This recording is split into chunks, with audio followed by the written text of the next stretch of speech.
my reading, like, there's two objectives. Basically, it wants to show you like the history of audit, basically how audit changed. And the second one is that they want to kind of project how audit will change in the future. So I'm going to start with the brief history part. So before Securities Act of 1934, as you guys all know, there was the Industrial Revolution. Before that, really accounting and auditing, it was there, but it wasn't really that important, but it became kind of important. But in terms of audit, people knew that they needed a kind of auditors, they needed to check the accounts and everything, but really it wasn't never in the law. You don't have to like follow it. So after really the market crash and Securities Act of 1934, audit finally became like part of the law and people have to follow it. So now like SEC, so back then like SEC like gave a lot of power to auditors. So and auditors basically, but then like it's not like today. Like auditors actually listen to management more. They actually listen to like what management said, and they just like take it as like they didn't do any independent thinking back then. So this change when this will be like a theme. Like it's kind of like a reactionary rather than like perspective change. So when like McKesson and Robbins, it's like one company, they actually like did a fraud, and then they realized that, oh, maybe we need to check inventory. So that's when like actual physical count of inventory started. So and then like let's go to like, and then like people realize that, okay, maybe we should rely less on the management and let's just try to do our own accounting. And let's like now go to 1950s. This is where like automated accounting systems started. Well, obviously, and Felix Kaufman, electronic data processing and auditing. He basically introduced three concepts. First one is audit around computer. Basically, you're auditing of like just normal manual audit. You ignore the computer. You just get the inputs and outputs, you know, and you just think of it as like it's like a data storage. And then you just get the input and output and do the audit. Audit through the computer is like you use the computer, you try to test like controls and transactions, which we do. I guess like a lot of you actually went to the internship, right? So I think that's what we do like right now, audit through the computer. And audit with the computer is basically not only you're doing audit through the computer, you're actually evaluating the entire computer system. So how is the software or all the like logic within the computer is reliable. And then also there's like another, IBM came up with like really affordable computer, which kind of helped auditor to kind of use the computer a little bit more. But then still like a lot of auditors like chose to do audit around the computer because there's just not many softwares out there. There were like 180 or 300 softwares out there like in order to do an audit. A lot of them just chose to do it without the computer.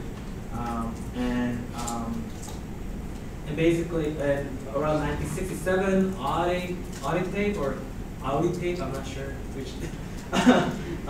This software came out. This really helped to kind of like industry to come up with a general auditing software, but it was still at the early age. And also around that time, a person called Davis, I think it's AICPA publication. I'm not sure like he's a professor or not. That's right. Yeah. But he came up with like a two topic that is going to be very important in EVA section. But first one was importance of electronic data processing in the accounting system. Before that, nobody really cared. And so he came up with that one concept. And the second one is that he kind of alerted everyone that computer system audit is needed. So Eva's going to talk about the later part of the history. So for now, I'm going to talk about the audit and accounting in the 1970s. So in 1970s, there are two major events that really affected accounting and auditing. The first one is Foreign Corrupt Practice Act, which was implemented in 1977. So what it did is the U.S. government prohibited U.S. companies to bribing foreign officials to get their incentive for their businesses. And what its implication for our job is that they required U.S. companies to have some type of system in place to detect this type of illegal activities. So from this act, U.S. companies are pressured to have more stronger internal control and monitoring system. And the second one is equity funding capital fraud, which happened in 1972. So here, so this company called Equity Funding Capital committed a fraud to inflate their earnings and eventually boost up their stock price. And later, auditors found out that if EVP audit that Andrew talked about was in place, they could have found the fraud a lot earlier. So from this moment, Big A, which was Big Four equivalent back then, tried to hire EVP audit specialists, and more firms came along. And so before 1970s, computer was not most commonly used, but from this moment till now, CAATF, which is acronym for Computer Assisted Audit Tools, were starting to be used more. So IDEA, which we learn in Audit Analytics class, or ACL, that I think we're going to learn soon, is developed during this time. So the CATS are designed to add audit process and help the audit automation and improve the quality of the audit. So it shifts away from the manual audit that was used traditionally. And also in 2002, Sarbanes-Oxley Act was implemented. Since, like, I'm sure we all heard about it a lot. So it really changed the way we audit publicly traded companies. So it made a lot of changes, but the most important thing is auditors give assurance of internal control, not only whether the financial statement is fairly stated or not. So it gives more importance, and the importance of internal control is more recognized. And since now the auditors give opinion about and evaluate the internal control on the financial statement, people are more willing to have a better internal control system in place for publicly held companies. And also this law made sure that the quality of the financial statement is the responsibility of management as well as auditors, and it emphasized the fraud detection as well. So now I'm going to talk about automating the audit. So I want to say that organization that historically are accustomed to manual procedures will shift to the automated audit in incremental manner. And such an approach would basically result in conducting a pilot study of your assertion to potential benefits of audit automation. And basically shifting to something new or automated is usually it's not easy, and it's a universal phenomenon and should be in a gradual and slow manner. So Alonzo in 1998 argues that low-cost solutions for achieving initial automated audit experience include introductory computer automated audit tools that facilitate data extraction, sorting, and analysis procedures. So this program requires little training, have no file size limitations, provide detailed audit logs for use as work record documentation, and allow to create basic audit reports. So she said that these tools should be initially used to replace manual audit activities because this area where the most substantial benefits might be for auditors.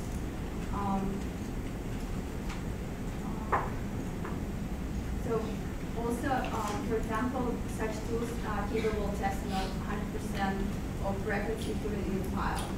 But also there are some disadvantages.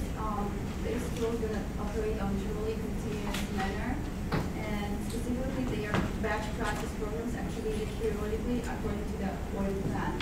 And as such, also they still offer quality audit functionality. They still not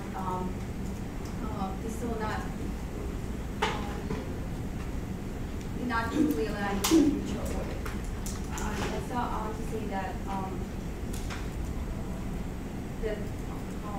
training is also another issue for these automated tools. because usually people don't utilize them completely, and it's usually in slow manner. So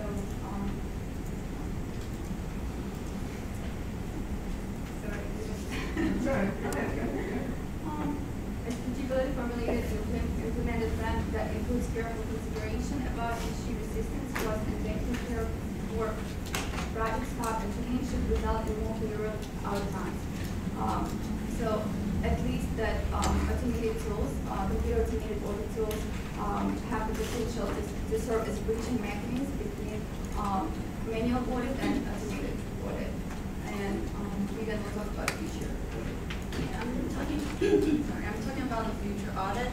As Eva mentioned, though the CAATS can enhance the audit efficiency and effectiveness, but they don't operate a 24-hour, 7-day basis, so they sort of fail to construct a truly continuous auditing environment, and some exception or anomalies will be identified.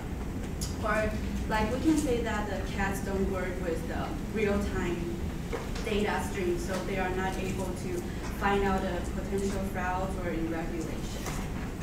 So therefore, firms now using the cats should start considering experiment with more advanced programs to provide a higher level of assurance. But like fortunately, the more advanced programs now are developed. So they contain the capabilities to continuously capture outliers or anomalies in data set from disparate systems to provide information so as to create a real-time mechanism to alert the relevant personnel to confront problems such as fraud or errors or misuse of the resource. In addition, the program, this more advanced programs may assist optimizing the audit function by analyzing all the financial transactions simultaneously to increase the efficiency and the effectiveness in discovering the problems and chances for business improvement. Some consideration relative to business operations should be taken into consideration. Like Professor Nicolos mentioned, the manual data needs manual audit methods, so the manual data and entity use, the less it might initially benefit from the audit automation, which is a limitation to align enterprise and audit procedures.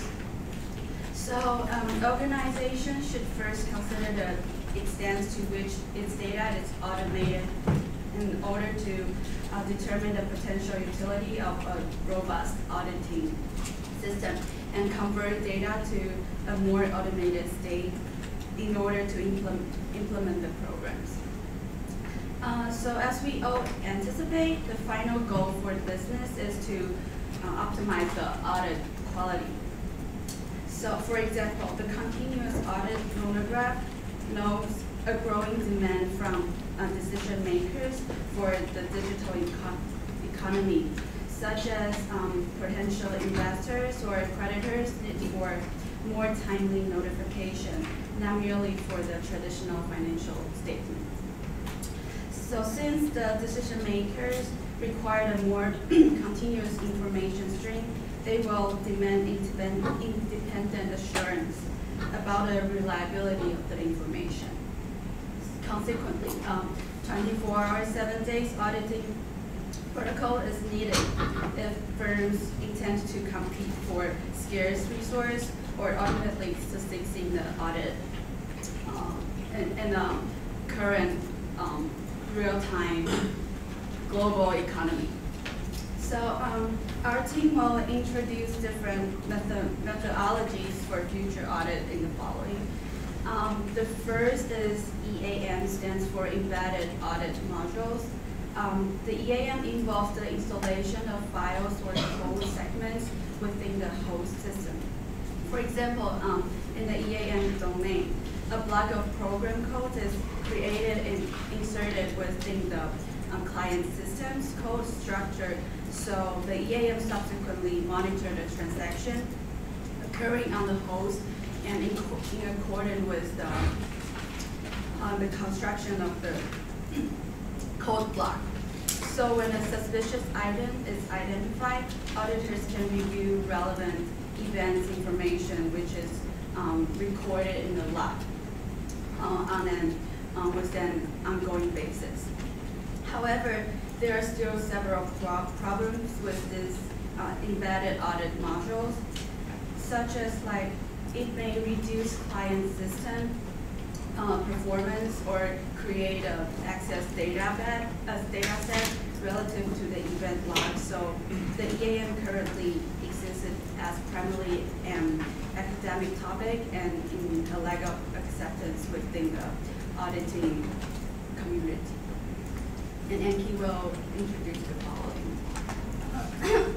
I will introduce the second use of future audit, the MCL monitoring and continuous layer, which is an alternative method for the EAM, which is Vivian discussed, and it's better than the EAM because it can better in software maintenance, legal liability, client independence, and reliance on enterprise personnel. For its function, except it can continuously analyze computer data obtained against specific criteria. However, it also has some shortcomings because it can last audit independence. So here comes another future audit method, the audit data warehouse, which can adopt the questions raised by the MCL and the EAM. The data warehouse is linked with various parent enterprise systems, and which is regularly assessed by these grades and related data being gathered from other organizations. Here is our example for the audit data warehouse, the OR software, which can communicate, control, and auditor alert where the website or even with the cell phone. So you can check the information 24 hours in 7 days. But it cannot be come up with whole audit systems because it lacks the auditor claim and the auditor assertion. So here comes up with the fourth method for the future audit. The audit application approach, which can come up with our standardized system for all the audit combined with the auditor claim and audit assertions for auditors to operation. So what my teammates talked about before has demonstrated the sophisticated auditing process has been improved a lot, but it cannot still keep pace with the nowadays economics. So all auditors should be auditing should be continuous update. Auditors should apply for a highly automatic auditing system which can provide more reliable information shortly after the business occurs. Auditors need to get more auditing evidence timely, and it will be very helpful to improve the efficiency and effectiveness of the auditing. And also, with the help of this automatic system, the auditing report will be timely available for all legal users. And to handle this highly automatic system, all the auditors will be highly educated and possess both the technology and the analytical skills which are not required in the traditional auditing. So to conclusion, what I will talk about, although the auditing has made a great improvement, but it still need to update continuously. So the future auditing should be a combination of both the information technology and the human users. So it will require the frequently up changes and the population examinations, but it will not use the sampling anymore. And it also includes the provision of the auditing data standards for all the users. Very good.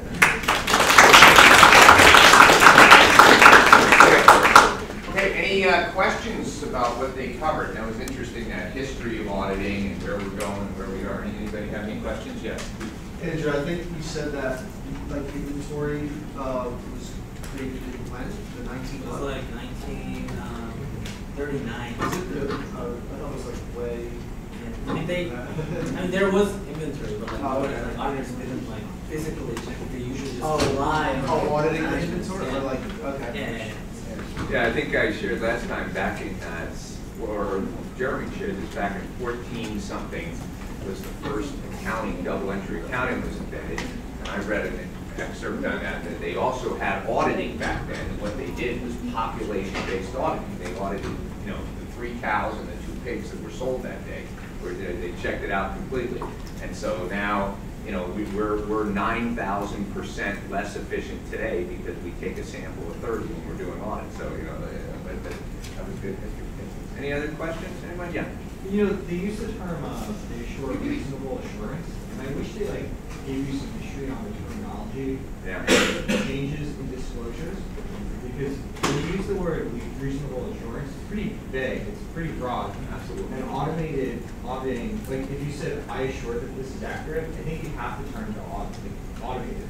Absolutely. If you say reasonable, it's like, oh, well, it's not that bad. You know? Yeah. It's like a criminal case beyond a reasonable doubt. Well, what does that mean? Yeah. Absolutely. Absolutely. And you're right, that when you can have a population, now I can make an empirical statement that this has either happened or it's good or bad or it happened or didn't happen. Great point. Yes, Andy. But even if you have a population, there's still material statements you cannot detect. It can never be 100%. Absolutely. So that's why I feel like I think it's reasonable or something. I was just going to say, they don't even express like a confidence in people. Like that's not clearly conveyed to the investor. You mean in an audit? Yeah. Yeah. Well, I shared, you know, the reason for that is if we, for example, did sampling based on a confidence interval. You know, we wanted to be 99% confident that this data was, you know, had integrity. I would have to take a sample that's way bigger than n equals 30. And what would happen is every accounting firm in the world and every internal auditing firm would have to double, triple, quadruple their staff in order to do that. You know, so that's why we don't use a confidence level. That's kind of sad. You know, now there is some argument that n equals 30 approaches a normal distribution in any population size, but I'm sorry, when we do samples of 30, we get clean attestations on hundreds of thousands of records. And then when we run continuous auditing on a population basis, we find, you know, $700,000 of duplicate invoice payments in something that was signed off, you know, and some of these just, you know, you're not finding. Anyone else? Yeah.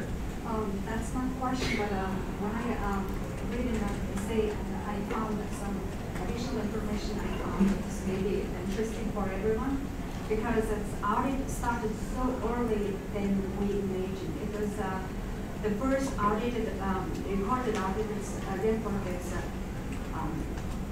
486 BC. Really? Yeah. And what would they audit? So they were in a key areas in Persia. In Persia? Yeah, Persia. It's serious. I don't doubt that. Absolutely. Yes, That's it is. Yes, and then because it's the word auditor comes from the Latin word to hear, because the auditors all the time they just listen to oral. They need to detect the fraud of the collection of the tax and inventory. That's why they need auditors. That's the first thing. And then the auditor word is for to hear. Very interesting. Thanks for sharing it. Yeah. Yeah, you know, SAS 99 talks about fraud, and we're not even touching fraud. We're going to have another class on that. So good job. I really like the the eye contact that you made and trying to get away from the reading. And let me share a couple things I'd like you to do. Great job of just projecting yourself. Wasn't she interesting when she did it? All of you guys were, but you did a great job there, you know, just projecting yourself. So, and think about this too. You don't have to share, when we do these reviews, you don't have to share everything that was in the article.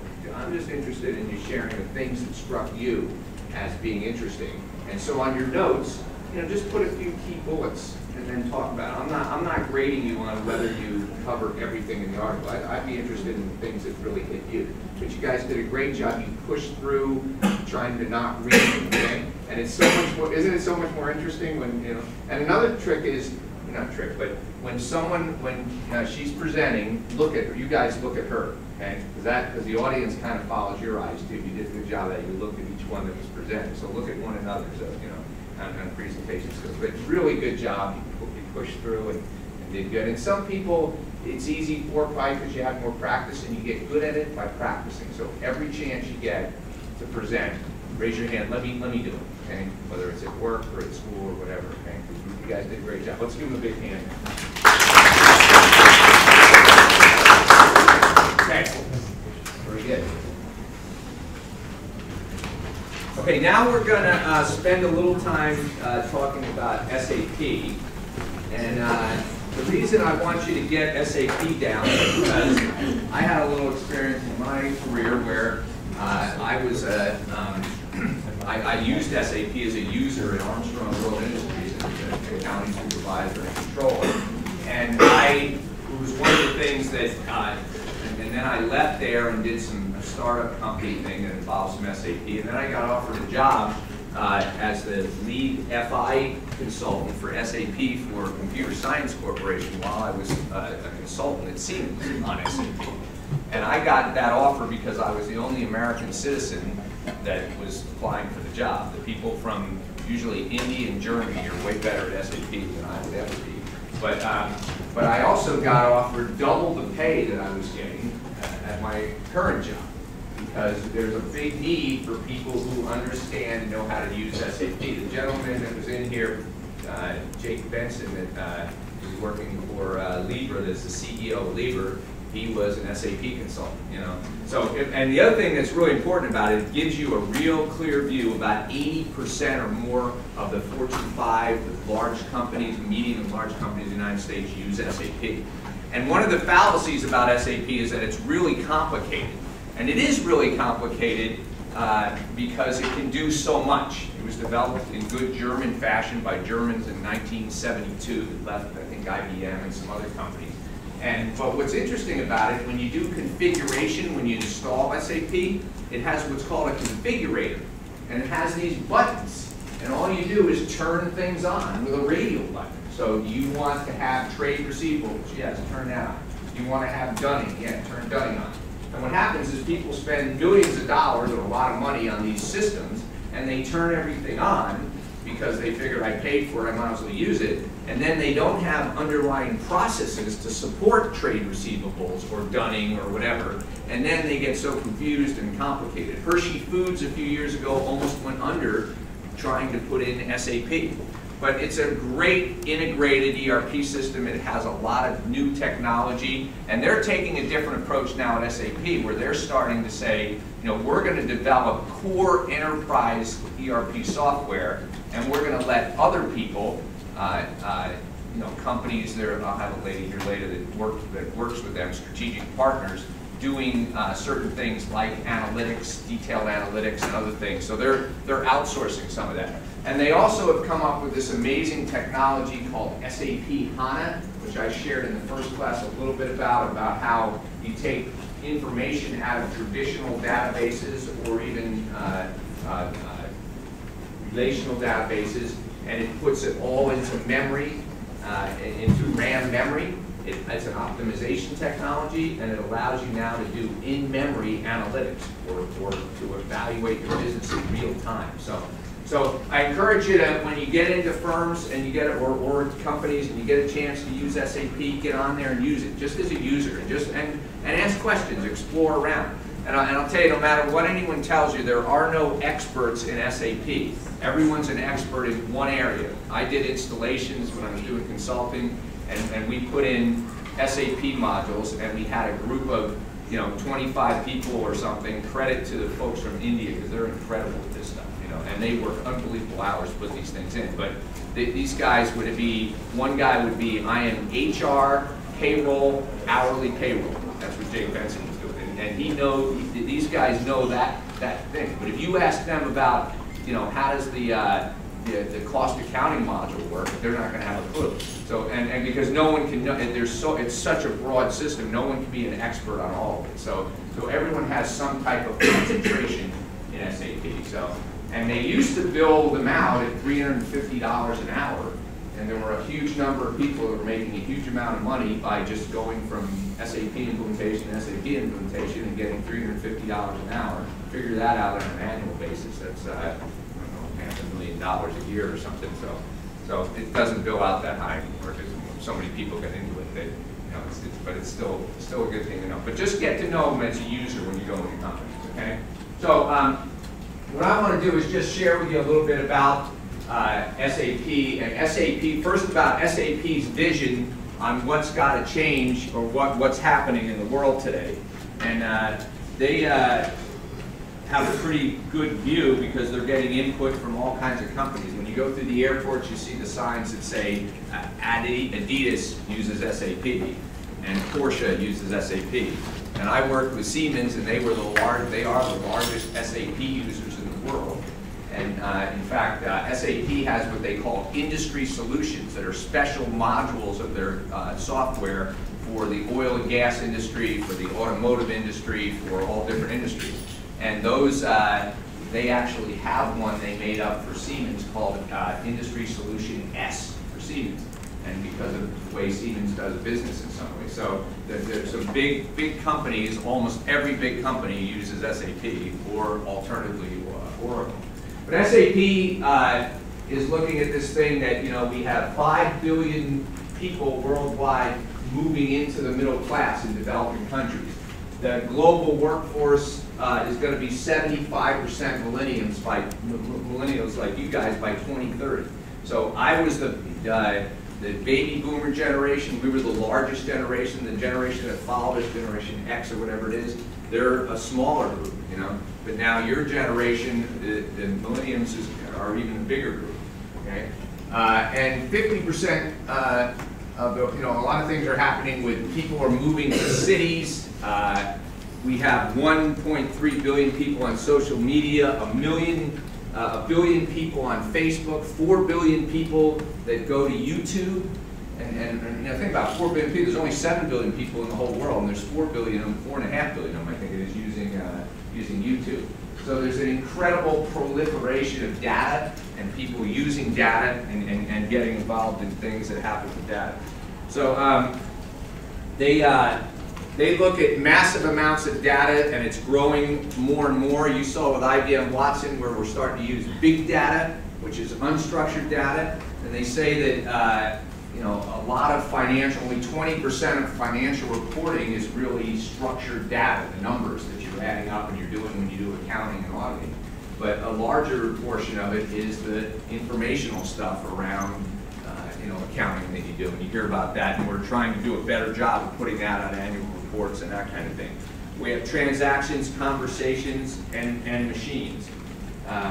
And we're moving to, we have this concept of Moore's Law, where data tends to double or every 18 months. Every 18 months, the amount of data that we're dealing with, whether on the internet or whatever, is doubled. And when we think about what we talked about last week, we think about blockchain, and now we're creating these mutable, historical blockchains that are going to have huge amounts of information, and they're never going to go away. They're out there forever. So there's a lot of things generating data. Uses of analytics, sadly, there's too few people capitalizing on it. In the survey that was done, only 10% are actually using all these analytics. And I contend that part of the reason for that is that we're creating a huge amount of information, but we're not creating platforms and behavior change with the information We're just overloading more information. So you're a CEO or CFO, and you have all kinds of information already, and we get a dashboard system that we make up, and we give you more information. And you don't have time to deal with the information you have. So maybe what we ought to be doing is putting an analytic on it to say that if my quick ratio gets above a certain level, then I have to, implement some specific actions. Or if there's a receivable that I'm not collecting, or isn't receivables that aren't getting collected over a certain amount, maybe we ought to send an analytic out to the salespeople and tell them to collect that receivable. Let's start to create behavior change. Okay. So SAP sees this idea of we've got to clarify and own information. Be clear about innovating. Now we have cloud platforms. They mentioned HANA and Lumira. I'll talk about that in a minute. And we got to simplify. So that's been one of the barriers, is you get huge amounts of information and you don't know what to do with it. And one of the strategies you're going to find when you go out and audit is the way people get rid of you in auditing is when you ask for information, they give you too much information. They say, oh, you want to know about our records for, accounts payable? Well, here's these binders, and they put them on your desk and say, here you go, here's all. Or you ask for something, and they give you 4 million files, and they expect you to figure out how to do it. That's a good indication that someone's doing something wrong when someone does that, or if they delay getting something to you. That's why I encourage you to use that technique I think I mentioned in the first class. When you go in to audit someone, sit down and say, Sophia, if you want, if you would just put my email, it's rod.brennan@verizon.net, and as we talk about things, would you just attach them right away, and then you don't have to do it later, you can send them to me. And that way, I'm sure that, when I ask you for something, you know what it is and where it is, as opposed to waiting. You suggesting make this auditor to do with the client? Yeah, no, yeah, I'm suggesting if you're... Well, we were in training, they kind of like taught us not to do it. They did, yeah. Yeah, like we have to do, like if we are the client, we have to ask to a senior, we have to get to a senior, we have to ask, like, it's kind of like... Yeah, well that's the finely tuned machine that no one wants to mess with, and because that's probably because somebody, did something wrong. They probably told a client, "Oh, you're an idiot. Just get me this information." I don't know. So they give you a script, and that's how the machine works. But I'm telling you, No, it's a good strategy. Yeah, But they say like they want kind of save that, like firms, and I don't know, they want really like it to do. Yeah. Well, I used to love when the new auditor would come in from the firm and they'd start asking me about something about SAP, and I'd start, picking how much they really knew about what they were asking for. And usually the comment was, well, you know what, let me get back to you. I got to go talk to my senior on this, But that's part of the model. In order to get, and in fairness, in order to get you hit the ground quickly, they tell you that. But no, I would encourage you, be always cordial and friendly. This is a true story. One time a guy and I went into audit. This was internal audit at Siemens, but it's no different. You're still an independent. You're the person, auditors are the people that after the battle, they come in and shoot the wounded. That's how you're kind of viewed, And this lady just went off on us. We were just outside her door, and we were ready to interview with her with an appointment that we had that she agreed to, and she was having a bad day, and she just lost it. She, get the fuck out of here, And so we said, we went away and we came back and we said, you know what? I know you've had a rough day. How about we take you out to lunch today? And we took her out to lunch, and she ended up becoming one of our best clients. And so you always treat people graciously, and with respect, regardless of how they treat you. But that technique is really good because the way you present it is, I'm going to save you time because you're not going to have to, after I leave, take up more time getting stuff, and I can wait for you to get it. That's fine, So, but you're right. You're going to see that, but you're the generation that you got to help change things a little bit. So push that a little. Never be ungracious, and if someone treats you disrespectfully, and that'll probably happen, the best thing to do is to say, sir or ma'am, I will always treat you with respect, and I expect you to do the same for me. And when you're ready to talk about this in a civil manner, I'll be glad to get back in touch with you or something to that effect. But that will happen, And the other thing that'll happen is you will be in a company somewhere and someone will ask you to do something that's unethical. Whether it's not reporting something or doing something unethical. And it's really important that you do the right thing, even if it costs you your job. And that's one of the things we look for when we hire people, is people who, one of the questions I ask in an interview is, tell me about a time that you were asked to do something wrong, you know, in business or school, and how did you handle it? And I'm interested to see people who are willing to stand alone, even if there were consequences. And unfortunately, 75% of whistleblowers lose their jobs, so it's not a great, and the odds are really against you for doing the right thing, unfortunately. But hopefully that's going to change in companies. It better change, and you got to be a part of changing. Otherwise, we all lose. You know? Okay. Good point, though.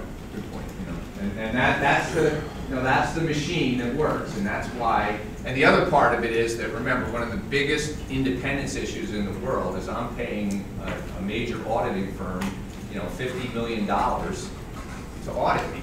You know, so you should be a little bit like, wait a minute, you know, we're paying you to come in here and bother me, you know, so, but it's important. Okay, so SAP looks at it as discover, plan, inform, and anticipate, and that's just a cycle that you can do anywhere. In 64% of enterprises, fewer than 10%, this is recent data, use analytics to make decisions. And again, my contention is that it's because we're presenting a lot of information to people without it being actionable information, and that's really important. That's why I believe that BI and AI, business intelligence, artificial intelligence, are great tools, but they're only great tools if they're put in a way that changes behavior in an organization or creates culture in an organization. This is an example of some things that SAP is doing. They have, with their procurement systems, they have technology set up. You know what the Internet of Things is, right? They're embracing the Internet of Things along with IBM and everyone else. Huge area for blockchain. And what they're doing is I have a combine out there, and the way they do these combines is they run them, companies buy them brand new, and they run them all across Kansas and the wheat belt in the U.S. here, and they run them 24 hours, 24/7. I had a friend who worked on a crew like that, and these things just do field after field after field and harvest unbelievable amounts of grain. And then at the end of the year, they sell them. So what they've done is they have technologies with these sensors, and a breakdown is really costly because they all go in a row across the field, all 12 of them or whatever, do the whole field. If one breaks down, it takes twice as long, bless you. And so what they do is they have technology in here that has sensors, vibration analysis, and statistical process control sensors that say this part is going out, and it automatically orders the part, and the part is delivered to the maintenance area closest to where they are right now, and they change out the part, and it even goes and finds the best buy in the part, and they change out the part and keep going. And that's where we're going to go with technology. You know, it's interesting that one of the technologies that, you know, analytics is built on is central limit theorem, and you know, we have you know, statistical SPC, statistical process control, is taking basic central limit theorem and putting things like vibration analysis sensors on equipment. We did this 30 years ago in manufacturing at Armstrong, where I work. And what they do is you have a tolerance, and if anything goes out of that tolerance, that means that machine's going to break at some point, and you change the parts automatically. Your cars are going to have that. I think I mentioned last time, GE is doing, you know, power by the hour now. So they're not selling engines to airlines, they're selling time on engines to airlines. And they're using sensors to monitor that machine constantly to anticipate and bring in new parts. So SAP is seeing, they're not just making ERP systems, they're involved in the Internet of Things and automating things. So, okay. So their approach is simplify, innovate, and then accelerate. And that's a good guide in general when you're doing auditing and process improvement, is first ask yourself, how do we simplify? What do we not need to do anymore? What controls are redundant? What are processes that are redundant? And today, because of silos in corporations, you very seldom see the end-to-end process, and you very seldom audit the end-to-end process. You audit the three-way match in here, and you audit the accounts payable in this division, but then you have an accounts payable process that rolls up to your AP account in a corporation. Usually you don't see that. So people tend to sub-optimize. We improve this part without improving this part, and we really not improve the whole process. So this is a good sort of model. Empower everyone with easy-to-use access in the cloud, pay-as-you-go, partner with one vendor for all your analytics needs. So that's a sales pitch a little bit, but yeah, you know, the cloud today, this is my goal in this class, is that you guys come out of this class with the idea that this stuff is not hard. And you do not need to be a data scientist to do this. We still need data scientists, as the guys talked about, I believe, the last time, for normalizing data, for analyzing risk, some of that stuff. But as auditors, everything you do on your cell phones today is no harder than what you do in running analytics. You saw Watson, you're going to use TalkWalker, you're going to use ACL. These things are not hard to use. So this idea that we have a huge training problem and we have no one that can do this stuff. You know, what we have is a knowledge gap. What we have is a training gap. We just need to train people. You know, you guys are smart enough to learn this stuff in no time. You know, some of you already finished your certificates in Watson 101, and that's as hard as it gets, really. You know, I mean, so another area SAP is really involved is in sports. You know, the baseball teams that use analytics outperform the baseball teams that don't. The basketball teams that use analytics to determine, you know, even tactical things like who should take the next shot, who's got the best three-point, in this case it's three-point, LeBron James, Kevin Durant, you know, who should take the next shot at this point in the game based on analytics. You know, in baseball they have these unbelievable statistics about everybody, you know, but what they've shown is that this kind of stuff really performs better. Athletes do better when they have data and analytics. And so SAP, you know, works with some of the sports companies and some of the companies that support them, and IBM and others, and they put this technology in, and it's got to be real time, it's got to be quick, it's got to be clear, and it's got to be meaningful. It can't just be a big dump of data. Okay, so that's another application. Discovering breakthroughs, you know, innovation is revealing hidden opportunities and risks, anticipating future outcomes, managing your business based on what matters. And you know, before you put analytics in, one of the things you want to do is this idea of process or data mining. You start going through and using your analytics to pull stuff out that looks interesting that you ought to track. And you do that when you audit. You pull out information about the company and see where things don't look right and see where the biggest dollar values are being spent. You know, so you do that before you start your audit, and then you use your analytics to actually, you know, analyze the process space. This is a tool called SAP Lumira, which is kind of like Tableau, you know, steroids. It's a way to use visual. You know, a picture says 1,000 better than 1,000 words. And these, you know, you can use any type of diagram. You can do clustering of data. Dr. Kogan, I don't know if you've met him. He's a data scientist here at Rutgers, and he does a lot of research here. And he did this really interesting stuff with audit. When we start using analytics, we start finding nothing wrong, or not a few things wrong. We find thousands of things wrong. And he did this multivariant clustering analysis. And what he was able to do was, based on thousands of things wrong, determine what kinds of things are wrong in data. So for example, you look at the way data clusters and you say, you know, this accounts payable data is a three-way match problem, you know, and you can take outliers out and you can drill down an outlier. So this is just a tool that they've included in their thing. They also do things with, you know, environmental type things and sentiment analysis on. This was from shark attacks and Shark Week, and they look at, you know, where between 1931 and 2003 there were 1,300 shark attacks around the world and where they came from. And, you know, they deal with that. I heard an interesting insight because I'm a surfer and I'm a stand-up paddleboarder, and I wear a little shark band on my ankle down in Florida when I'm, you know, during the winter. And I heard this statistic that in 2015, there were 97 shark attacks in the world. 50 of them were in the United States, and 30 of them were on the east coast of the United States, mostly in Florida. You know, but a lot of them were just little.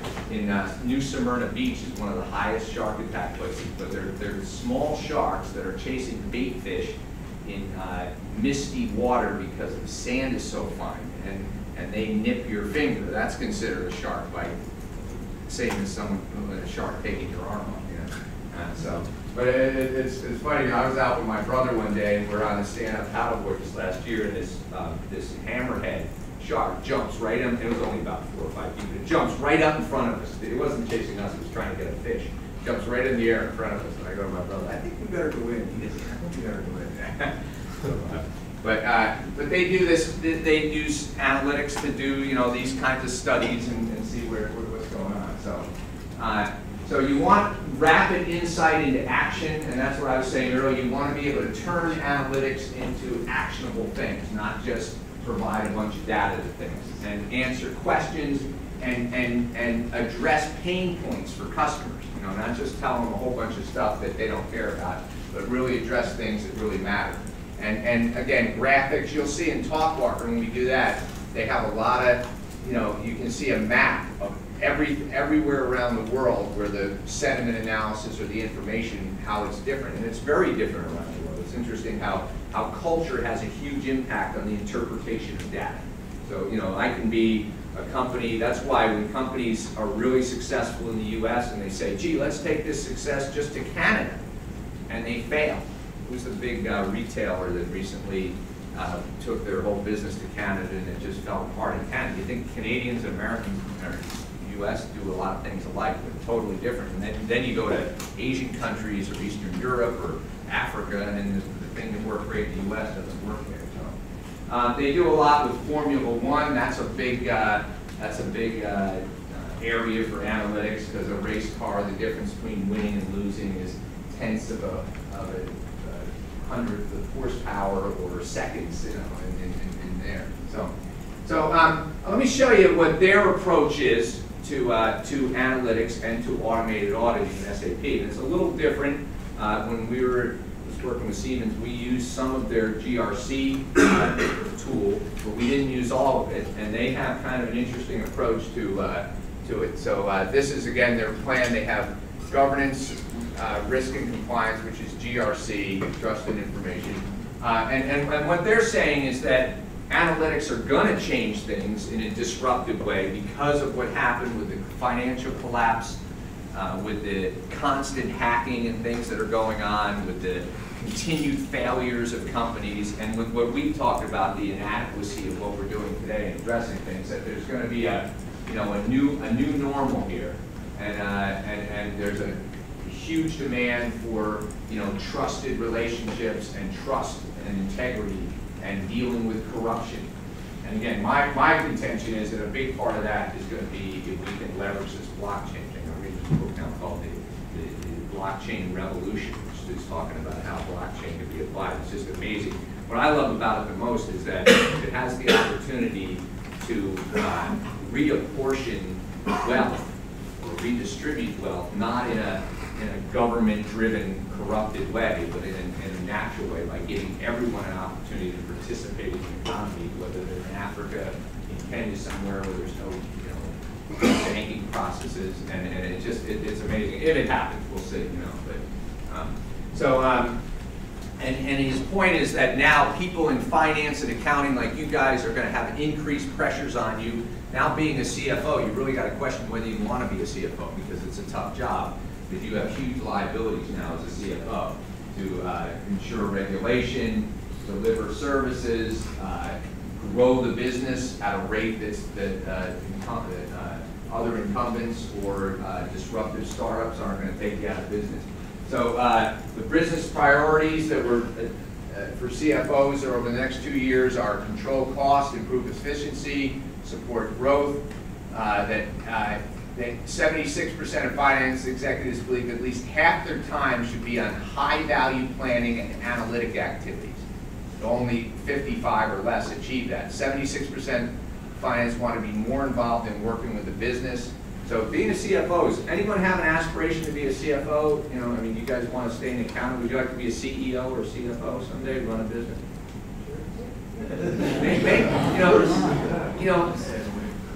Write that down somewhere. And let people know that, you know, not in a cocky way, and I'll be the CEO, you know, here. But write that down and say that's what I'd like to do. Because that's the, you know, then you take the technical stuff you're learning here and the emotional intelligence you're learning, and then you start to run business. And there's nothing more rewarding than developing people through work and helping make a difference in the world through that. You know, it's a lot of hours too. But, you know. So here's a few statistics. You know, we still see the $450 million fraud fines push BA into the red, children's products recall, average loss in each financial fraud, $15.2 million, $60 million Tylenol recall, the baby strollers, the quality issues, it goes on and on. Okay? So what will we be the next headline? You know, I think the biggest fear in most companies today is that I'm going to get hacked. And you know, and someone's going to infiltrate my business, and my reputation goes down the tube. Because as soon as you're hacked, it doesn't matter if, you know, everything's really okay, or they only hacked, you know, they only really got 10 credit card numbers. When it's on the news, it's your company, you know, and other types of reputational risk. You know, if you have things like, you know, I don't know if you know what conflict minerals are. That's something that we're auditing now in companies. That's where minerals that are mined in the Congo and other places where there's human rights abuses, you know, and you might be buying tungsten or tin or something, or gold from one of these companies, and you buy it through a supplier and they're not a certified supplier, and then 12 people show up in front of your central office of your big company down in Washington, D.C. and say these guys are abusing, you know, human rights. I mean, even though you didn't even know what was going on, it can send your stock down, you know, precipitously very quickly. Okay, so the cost of not knowing, you lose company loyalty, increased capital, loss of revenue streams, loss of customers. You know. Reputation is so important today in companies, because think about you. If you hear some companies, you know, polluting the environment, you don't buy their products, or they're abusing people, or they don't support, you know, they're bigots, or they're, you know, discriminating against groups you don't support. You know, and that's a powerful thing like that. So let's talk for a minute about how SAP thinks about auditing and analytics. So they use this concept of GRC, which is governance, risk, and compliance. Okay, and I'm going to show you this when I do the part on risk management. We do the same thing. This is a good risk management you know, schema. So governance is what are the culture, the policies, the rules of your company. Okay, and those include the rules of the law of the U.S. or whatever jurisdiction you're in. And then risk is what's the uncertainty, what are the things, what could go wrong, and if people don't follow these rules, what are the risks to your business? And then compliance is usually compliance to external laws and regulations. We call it regulatory compliance. So they say that's the umbrella that we're going to address the audit function. The audit is inside this risk part here, okay? And this is a very common term. If you go out on Gartner and look up GRC, you'll see a whole bunch of tools, and a lot of companies do it this way. So, so the enterprise GRC, so what they did is they broke down their platform into covering these areas. One is enterprise GRC, continuous controls monitoring. That's the part that we used at Siemens here, because we already had global trade as import-export things. They see that as part of their, you know, risk and governance process. That's the shipping of products, you know, trade receivable or trade finance and those kind of things. And they see sustainability as, you know, we're now, one of the most common audits now is auditing sustainability. You know, how is my company addressing environmental issues? Even though with the current administration there's a little less emphasis on that, now a lot of companies are putting a big emphasis on how am I, and one of the reasons for that is one area you can get in trouble with. Does anyone know what greenwashing is? Okay, greenwashing is where I create a product and I say, this product is going to save 50 million trees or 10,000 barrels of oil. And then my competitors get their calculators out and they figure out that, you know, through some scientific thing, and they get someone to testify in court that that's not the case, and then they take you to court and sue you for false advertising. It's called greenwashing. So you know, that stuff, so now we're auditing sustainability. And winning an award, Siemens for years has won the Dow Jones Sustainability Index Award in their category. Huge way to market too. You know, I'm a sustainability company and won the Dow Jones Sustainability Award 5 years in a row. So, and you have to have all, it's a very stringent thing. You have to have all these criteria of LEED buildings and all that kind of thing. So that's, it's just interesting that, you know, within other GRC things, you wouldn't see this. In SAPs, you do. Import-export, you wouldn't see. Access management, safeguarding access to key assets. So they have an asset component. This is the piece that we would look at, continuous monitoring. And then they have platform based on solutions that address multiple GRC they have risk management in there, compliance management. We didn't use the risk management part at Siemens because we have a really good benchmark risk management process. So you can pick up one or more of these. We use this one here at Siemens. Other companies use all of them or some combination of them. So you think a GRC kind of has a car, you know, and you got certain things in there that are monitoring things, like the fuel gauge. You got other things that are actually doing things like brakes and crash avoidance systems. You know, you got all kinds of processes that are either doing some type of monitoring or they're actually a function on the tool, maintenance records, license plates. And then GRC is kind of, it includes risk, compliance, you see audit there.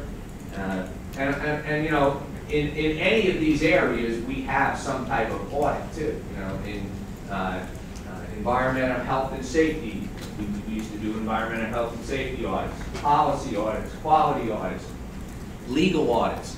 You know, so auditing really affects all of these, but auditing is one component within the risk component of GRC.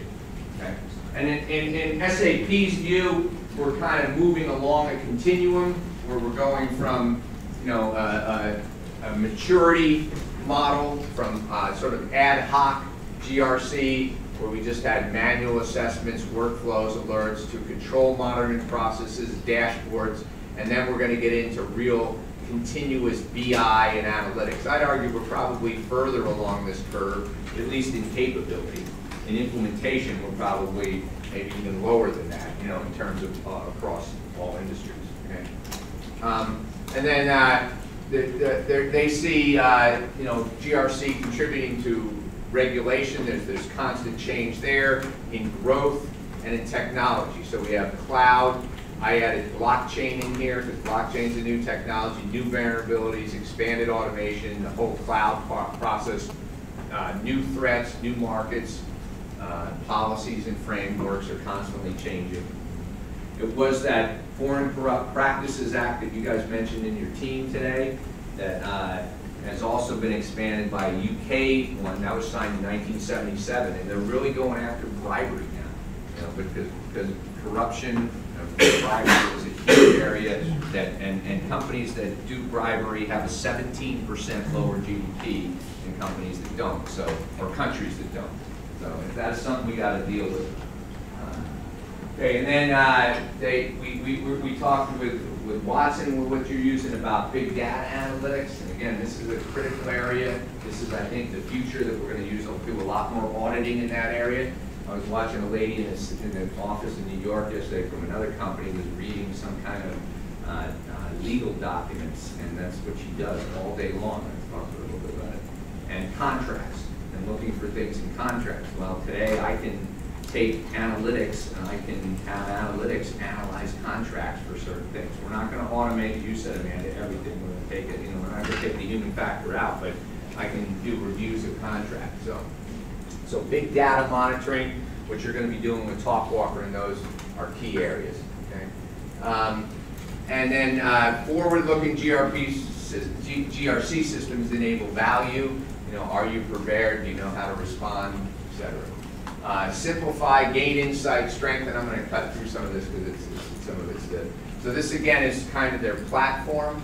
And again, when SAP does something, you'll notice that they use other companies for some of it. They use Greenlight is a company. They use oversight systems that help them. They do the monitoring of analytics within their system, and then they have other companies that do more detailed monitoring on specific processes. Okay?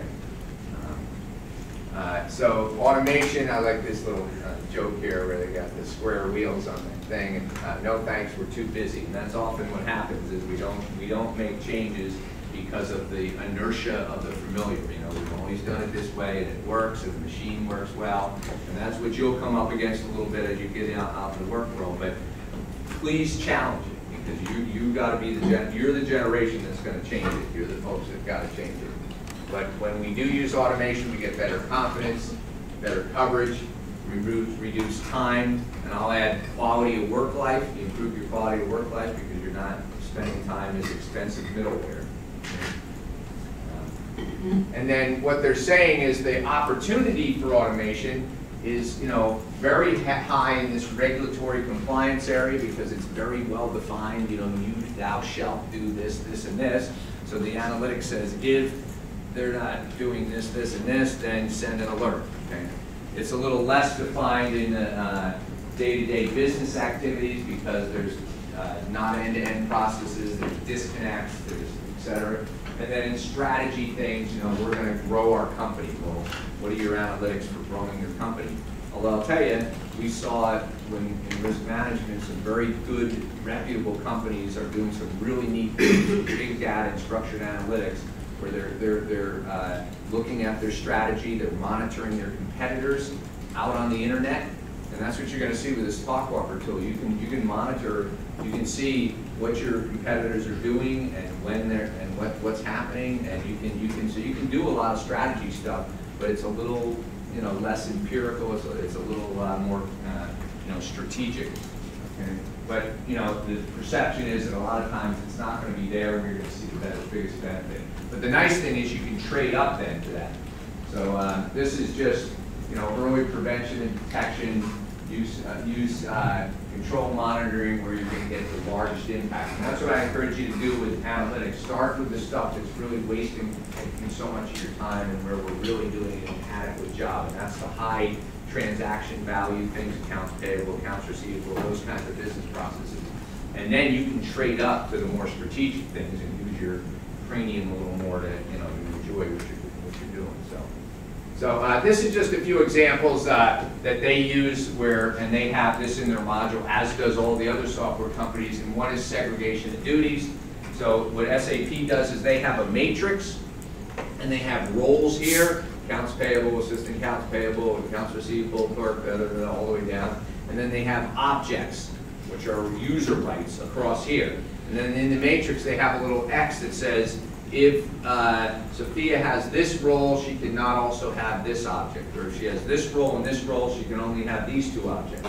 And that's where a lot of this software started coming from, because people would get written up for violations of segregation of duties, which are violations of the eyes principle.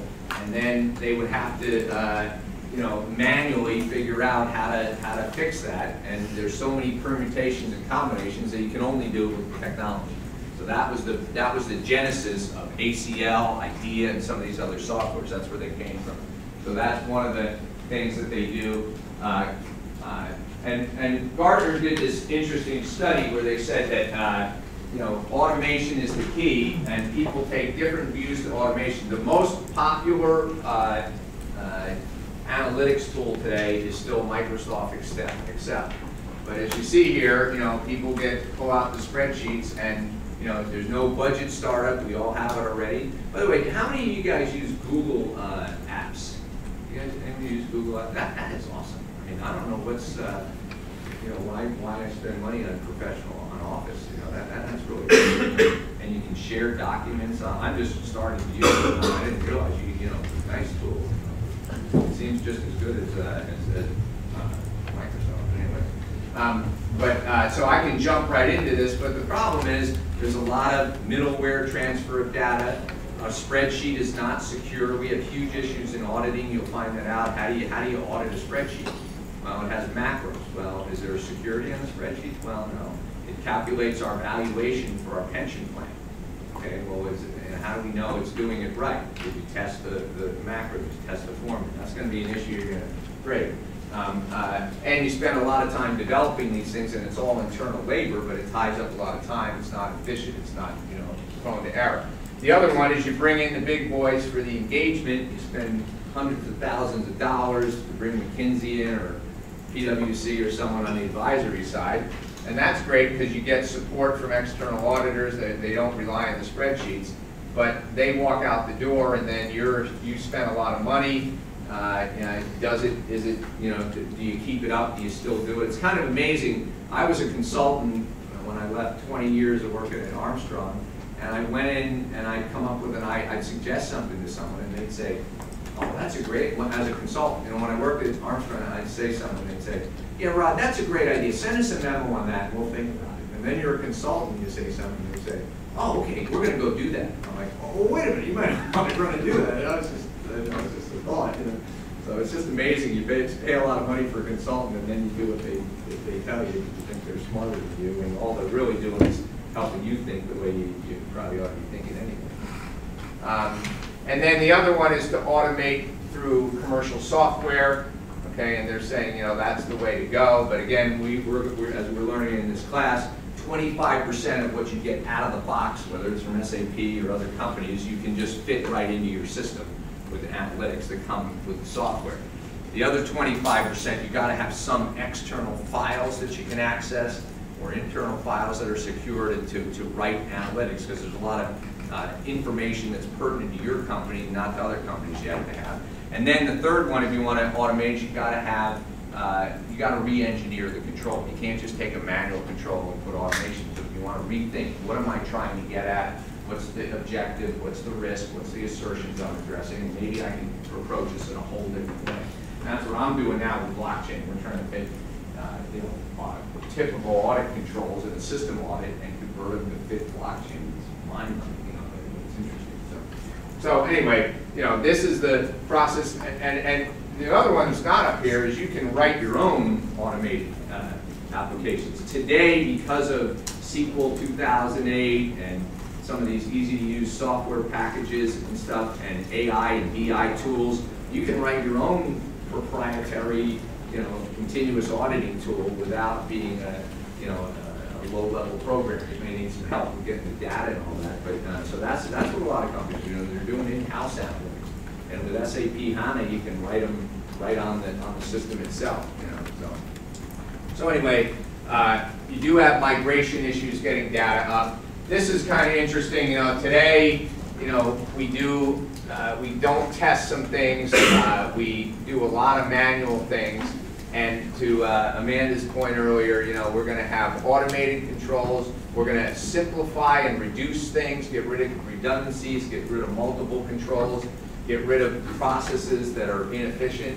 And one of the things we did at Siemens a lot was we drove process change with the control environment. We said, hey, unless you want to, under Sarbanes-Oxley, have 4,000 people in your organization testing things every day, why don't we have a common process for warranty accruals?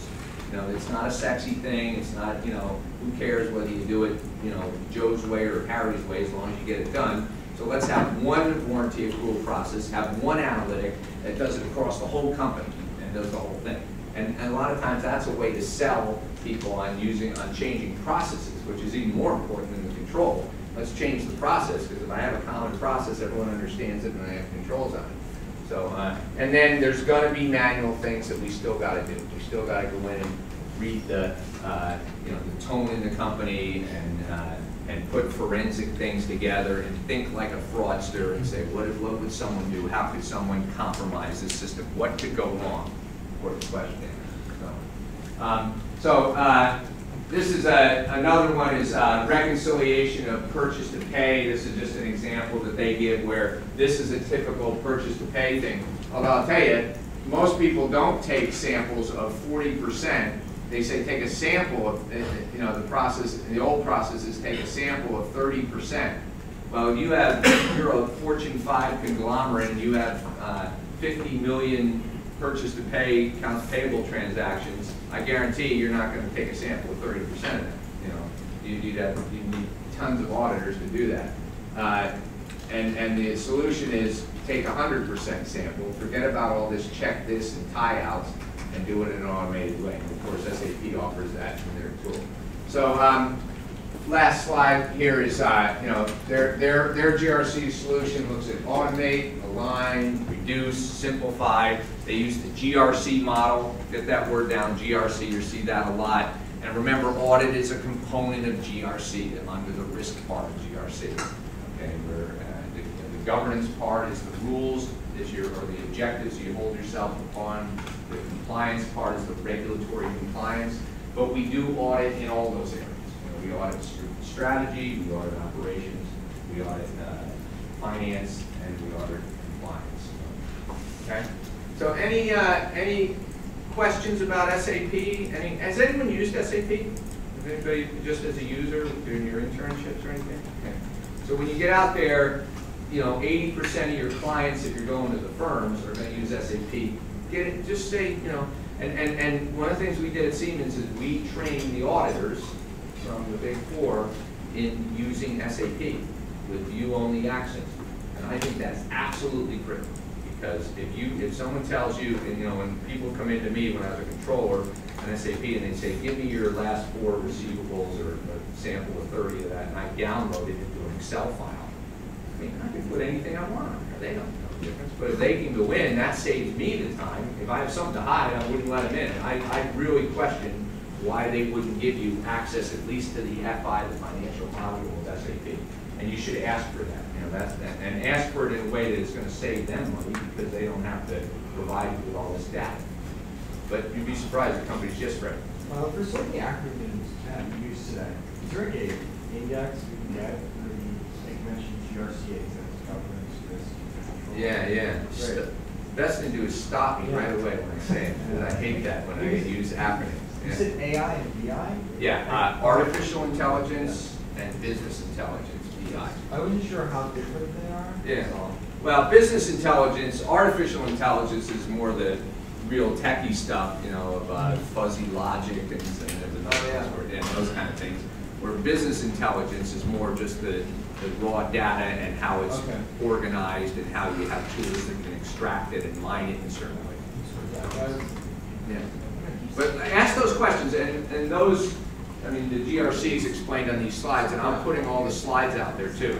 But yeah, let's do a little acronym thing here. Any other acronyms that's a great question because I appreciated someone last week corrected Jeremy and stop using all these acronyms because that's what happened. Yeah. Any other questions? Okay, so again, in summary, just learn about SAP. It's one of the tools. I'd love to have a hands-on thing with you with some of their stuff. There is a tool that if I had it, I used to do it in the class. I had SAP Access. I don't have SAP Access now, although we do have it in the car lab here at Rutgers. I'd like to show you a tool called Audit Information System. That's part of the analytics tool there they have in SAP, and it's pretty cool. It's a tool that comes with SAP that really has audit programs already in it for purchase to pay and other things. Okay. All right. I'm going to